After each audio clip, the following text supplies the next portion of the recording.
Today's symposium is organized around two key questions. The first asks how we can attract more Indigenous people to training and careers in architecture and design. Mm-hmm. And the second question is about what Indigenous thinking as a sensibility brings to the world of architecture and design. I want to chat about both of those things today, but maybe we can start with the first question by drawing on your story a little bit. So what was it that first attracted you to architecture? Well, my mother, of course, she was the one that wanted me to be an architect, and so she spent a great deal of time teaching me about the arts, music and art and the history of architecture, and of course I was always interested in that because I was concerned about the environment and also how buildings really, I felt, truly didn't fulfill the needs of people. Particularly schools. I remember at the time I felt that schools were just warehousing children, and it was not a good environment to bring children up in. So I then felt that somehow I'd like to change that. When you then set upon the path towards becoming an architect, did you encounter any resistance to that idea? Yes, because architects were almost like high priests of the system, you know, that you are physically embodying the symbols of civilization in buildings. And I saw those symbols as oppressive, colonizing structures, all about power and control.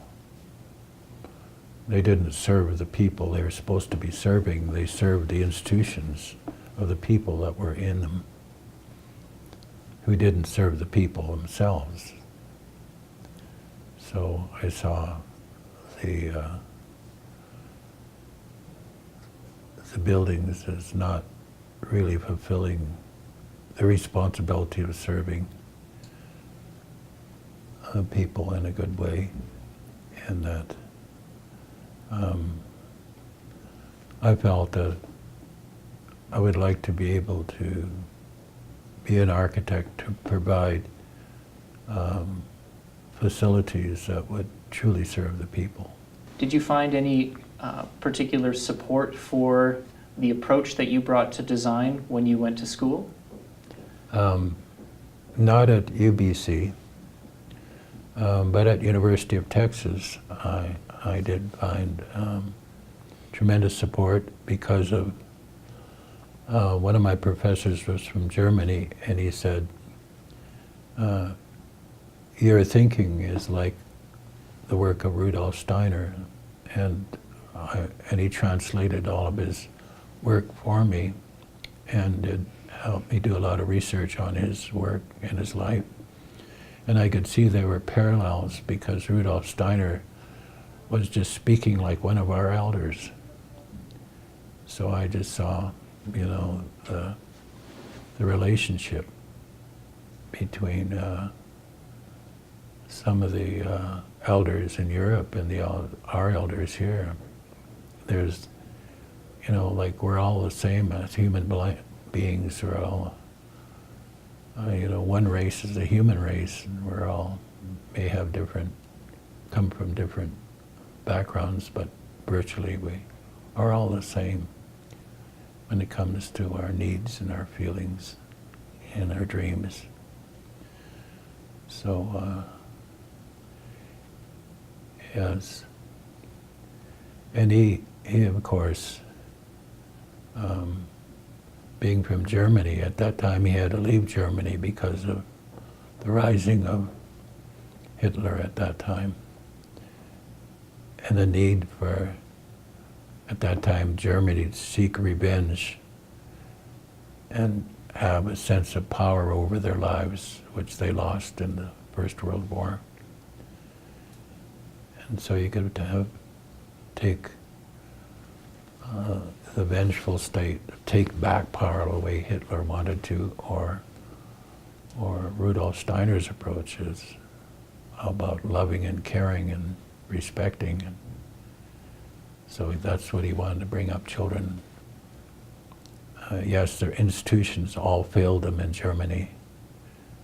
Rudolf Steiner was, well, let's build new institutions that brought the spirit back into the institutions about loving and caring and about freedom of expression. And that was a real inspiration for me to read everything he had to say. But also, he didn't want to create dogma out of his teachings. He said these ideas will change depending on the circumstances. And he didn't even like the idea of people writing down his lectures because he felt that they might come and be dogmatic if they were all written down. He wanted people to live them. And I liked the way he was thinking, because in that way he wanted to make the ideas alive and relevant. And I feel they're relevant, very relevant today. And we had a real good discussion a few weeks ago in Switzerland. And it was quite amazing too. The Swiss, they govern themselves in a circle as well. Their communities in a circle. And I asked them who their prime minister was, and they forgot who the prime minister was because it wasn't important, because he was just the chairman of them governing themselves in a circle. And so the real power rested with the communities, which I thought was a really good model. Looking back now at your tremendous body of work, I think it's clear that you brought something new to Canadian architecture. Did you have an early sense that that was the case? Was there a sense even in your studio work as you were training that there was something new and different emerging that broke the mold in some way? No, I just took on each challenge as I saw and sort of did it my way. And sometimes I would get terrible criticism, and sometimes I would get reinforcement. And I found I got a lot of reinforcement from people who felt that somehow we had to change our approach to architecture and approach to designing, and definitely our approach to the environment had to change. Right. And but I must say, the backbone of my thinking came from Rudolf Steiner's approach to architecture and education. Growing up in Alberta in the 1940s and 50s, what was your window to the world of contemporary architecture? Only what I saw in books. Only the great architecture and beauty of the church. I saw the great works that were done by the great architects of the past, like Michelangelo and Raphael and Right. Alberto and all those amazing architects. So did you read a lot then? Were you The immersed- Renaissance. Were you immersed in a lot of books then? And Yes. That's a way to travel, in a sense? Yeah, I immersed myself in all the architecture. And because I was in a residential school with the church was very much instilled in us, and also the whole history of the church. And I always was interested in the architecture that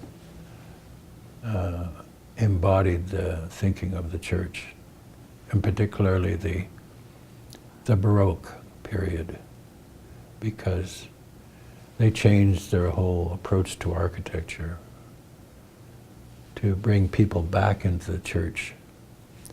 So they wanted to have this very powerful feeling of Mother Church, and so they have the church be more, the architecture to be more alive and more dynamic.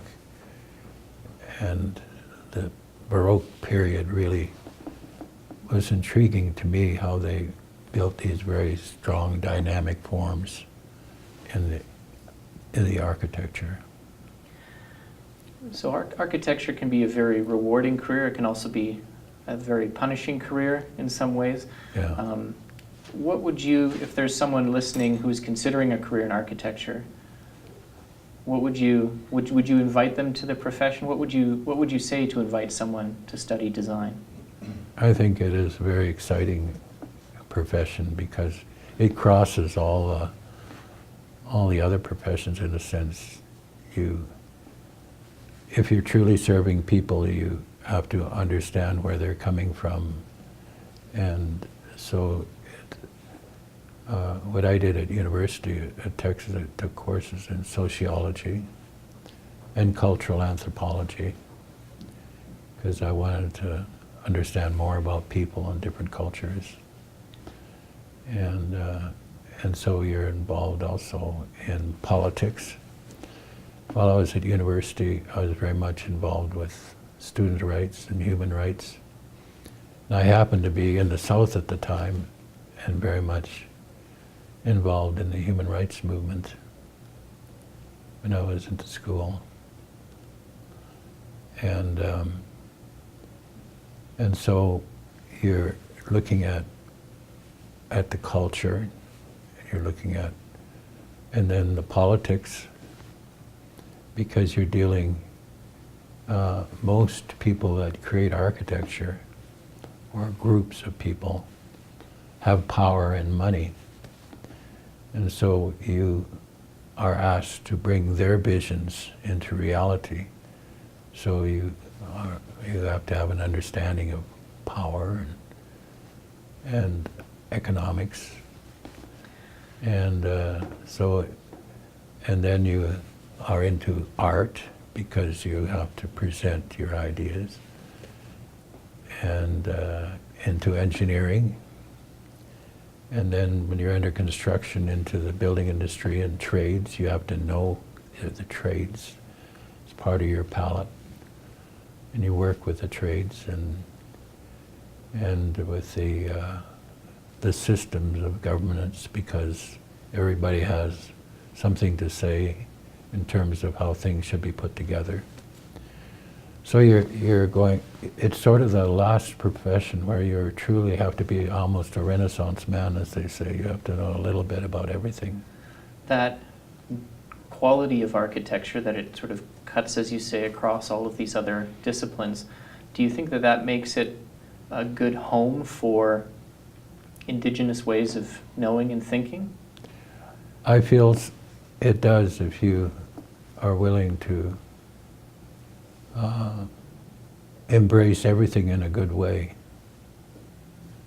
you know, and which is very much part of our Indigenous teachings. Our Anishinaabe traditions are very much have it be that look at everything in a good way. So that leads really nicely into the next question, into the second question of the symposium that's taking place today.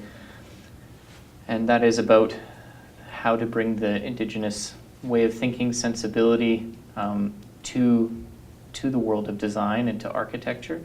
What what else constitutes that way of thinking? You mentioned already it's about thinking of everything in a good way. What other aspects of that you think integrate well into questions of design? A responsibility, because everybody, particularly in a very patriarchal system of power and control, believe that that the power is always outside you somewhere. Somebody's got to fix this or somebody's got to fix that. And that always you're looking at, oh, the government should be doing this or somebody should be doing this or look at this. And instead of realizing that the responsibility happens to be right with yourself. And you have to take responsibility. And then as an architect, you do have that responsibility that you can make a difference. You take responsibility for what you're doing and how you're serving people.